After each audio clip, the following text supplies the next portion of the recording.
Sumiki Pascal, hello.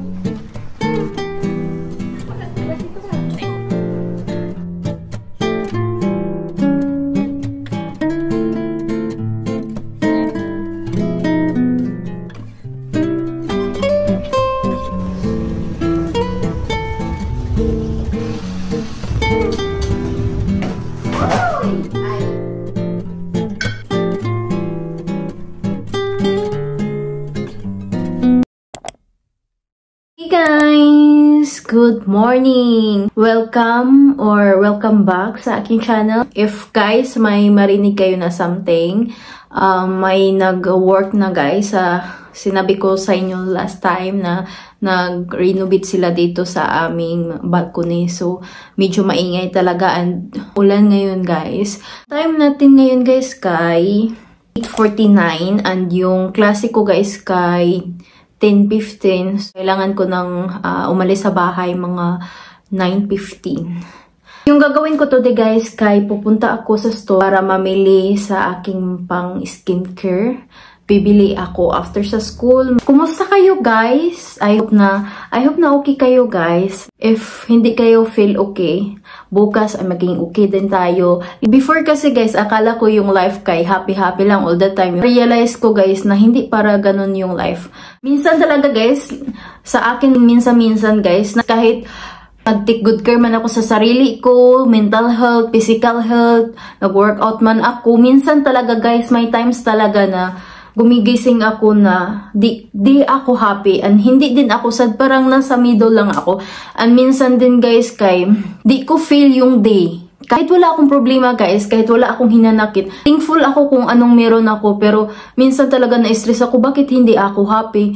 Kasi iniisip ko na yung life all the time happy before. Like dito ako sa Sweden, mas nakilala ko yung sarili ko, tapos ano yung mga dinaramdam ko talaga lahat. Kasi before, nung kabataan days ko lang guys, dinaramdam ko yung happy ako. And pag sad ako, hindi ko ina-understand yung sarili ko. Alasan talaga guys kung mag-share ako sa experience ko yan and hindi ako magpapatama sa ibang tao. Kung nag-share man ako sa inyo ng something guys, yun yung mga na-experience ko, yun yung opinion ko, pero wala talagang itong tao na to ganito kasi ganyan ginagawa ko before. All the time na lang kay lagi ko na lang tiningnan yung ibang tao and kapag may ginagawang mali para charge ako all the time before.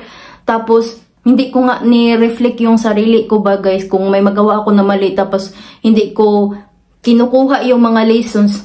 Na tumanda na ako guys, mag-30 na ako, maging tita nyo na ako.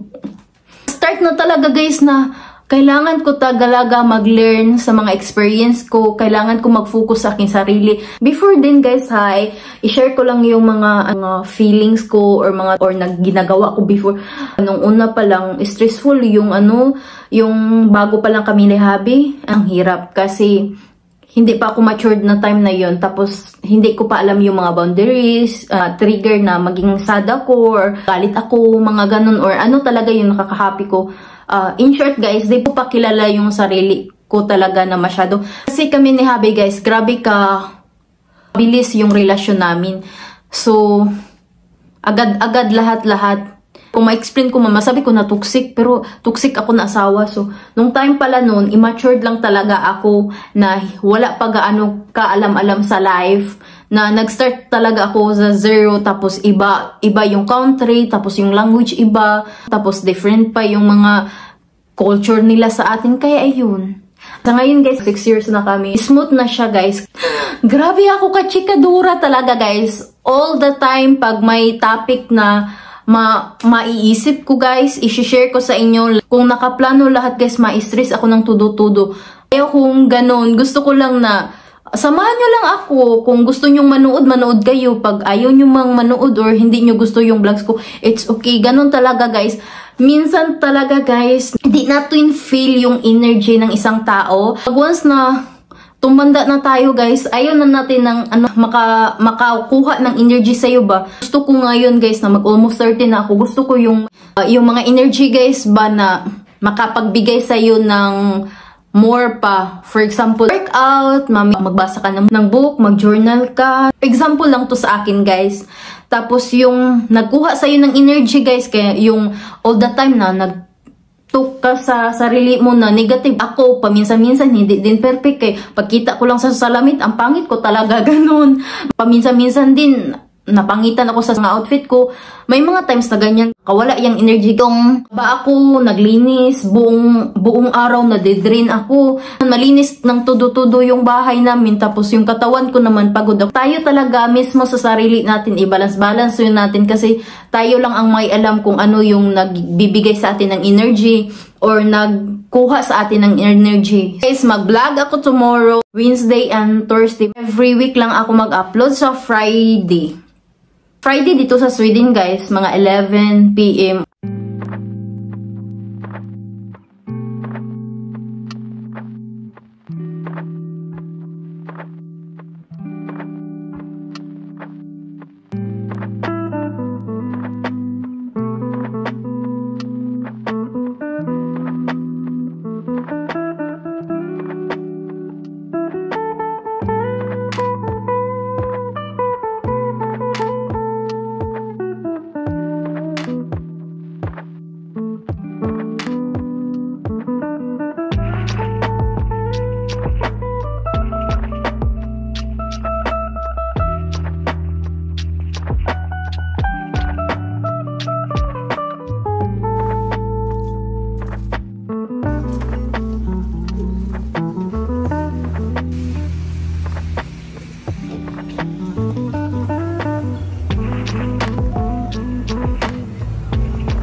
Så vet vi på en gång nu, första här, så skriva klockslag. 15 på onsdagen. Kan ni komma 10:30? 10:30? Ja, bättre. 10:30. Måndag har vi, ja. Tack så mycket, Pascal. Hejdå.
Sa bahay na ako, guys, nakapagbihis na ako, and ito yung mga nabili ko, guys. And bumili ako ng mask, guys, dalawa.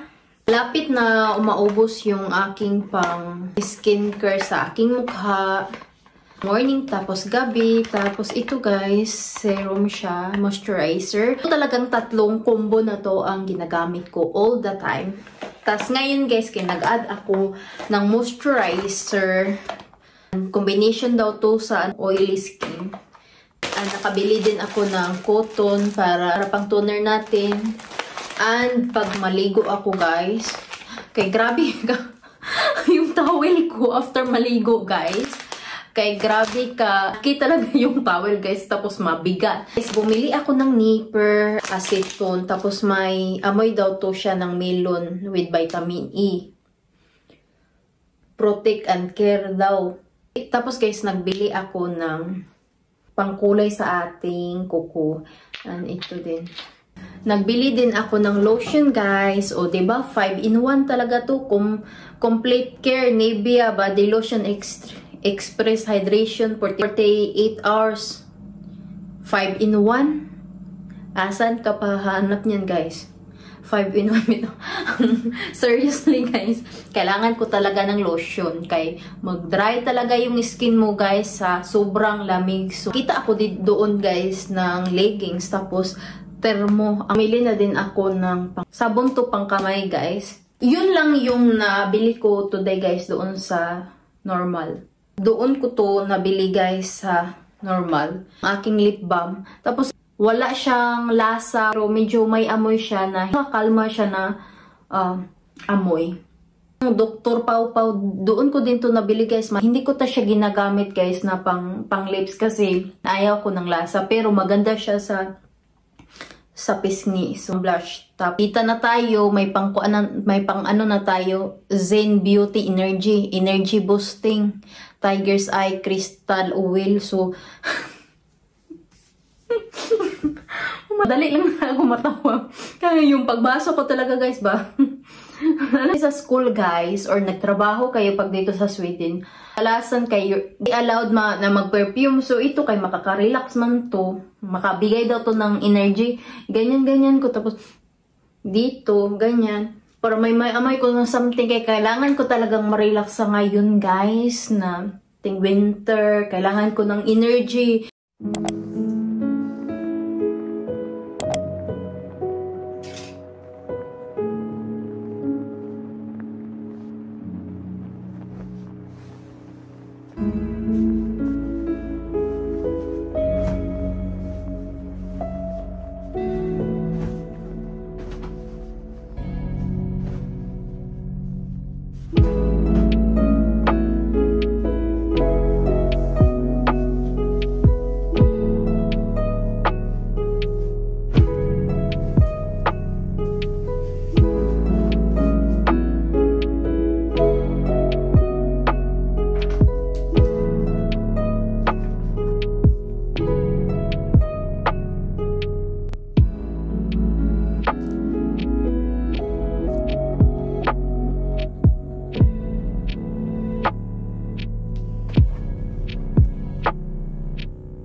Hey guys! Happy Wednesday! Ang time natin ngayon kay 11:30 and kakatapos ko lang sa school. And twice lang ako dito sa school. Every Monday tsaka Wednesday. Maglakad na tayo papuntang bus.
Nabili ko sa grocery store, guys. Bumili ako ng pork para magsinigang ako. Sa aking lunch, gulay, mga sangkap, saging, chocolate for hubby, and sabon. Kaya maglaba ako bukas, guys. Bumili din ako ng pang tempurado.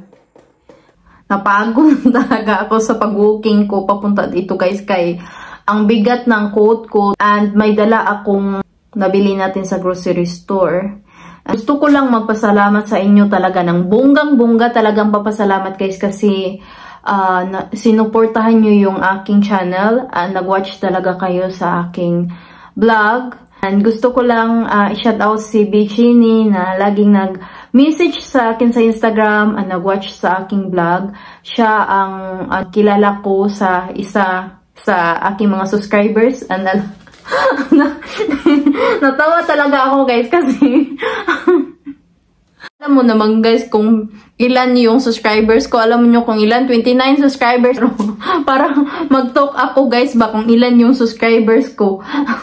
Tawa lang ako sa way ko na pagsabi na akala mo man dawi ako magsalita kay ilang thousands na yung subscribers. Full talaga ako kahit konti lang yung aking subscribers, at least may lang ba kayo na nag-support sa akin. So, thank you, Bichini. And si Bichini talaga, guys, no, kaya lagi niya akong i-message. And sobrang bait niya sa akin. Lagi. Tapos, di ko akalain na may tao na ganun sa akin. Na online lang, kita niya lang ako sa YouTube, tsaka sa Instagram. Tapos, i-message niya ako ng magagandang message. Na-appreciate ko talaga yun, be. Thank you so much, be. Tapos, alam nyo, guys, yung lifestyle ko or yung life ko dito sa Sweden, guys, kay grabe ka boring. Kay hindi man ako nagparty-party na sa ngayon, guys. Tapos, wala tayo mga, kadalasan kain-kain sa restaurant or mga ganun. Maybe mga, minsan-minsan lang talaga, guys, kapag may birthday or may celebration namin na habi or minsan talaga gusto lang namin lumabas, ganun. Pero hindi siya lagi makikita nyo sa aking vlog. Kay hindi namin lifestyle na lagi kaming kumakain sa restaurant. Tapos guys, kung siguro sa makita nyo lagi all the time, lagi akong nandoon sa coffee shop, sa espresso house, and maybe siguro mag-try ako ng ibang coffee shop para may new naman. Tapos may ma-compare ako kung kung saan masarap na coffee. And also, coffee pa rin dito sa bahay all the time. Kaya hindi buo ang araw ko kapag walang coffee, guys. Kaya wala ako gaanong energy sa ngayon, guys. Kaya naubusan kami ng filter ng coffee. Kaya hindi ako nakagawa ng coffee kaninang umaga. Tapos wala kong energy. Ganito pala, guys, ang walang energy. So, sa totoo lang, guys, ma-feel ko talaga na wala gaanong energy. Kapag wala talagang coffee, mag-start talaga yung day ko na may coffee para may energy ako. Para ma-feel ko talaga yung pitik ng coffee. Yun lang. Ito na yung mga sangkap sa sinigang, guys.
Finally, guys, tapos na yung ating sinigang.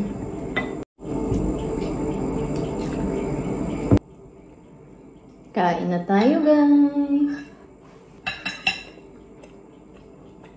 Kain na din kayo, guys. Huwag kayong magpapagutom.